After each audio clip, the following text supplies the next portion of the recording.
శివుడు ఇచ్చిన ఒక వరం దాదాపు ఆయన్నే చంపేసింది. భస్మాసురుడు అనే ఒక రాక్షసుడు శివుణ్ణి ఎంతగానో తపస్సు చేస్తాడు. శివుడు ఒక అద్భుతమైన శక్తిని వరంగా ఇస్తాడు. కానీ ఆ శక్తే శివుడి ప్రాణ సంకటంగా మారింది. అసలు భస్మాసురుడి అంతానికి కారణమేంటి?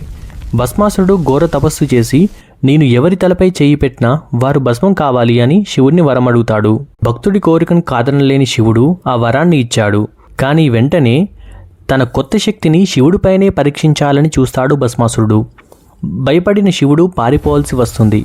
అప్పుడు విష్ణుమూర్తి అత్యంత సుందరమైన మోహిని రూపంలో వచ్చి భస్మాసురుడి అహంకారాన్ని, శక్తిని నాశనం చేస్తాడు.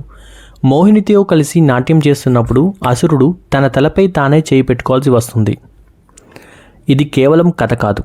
అపరిమితమైన శక్తి దొరికినప్పుడు అహంకారంతో దాన్ని దుర్వినియోగం చేయకూడదు. ధర్మానికి వ్యతిరేకంగా చేసిన ఏ పని చివరకు మనల్నే నాశనం చేస్తుంది.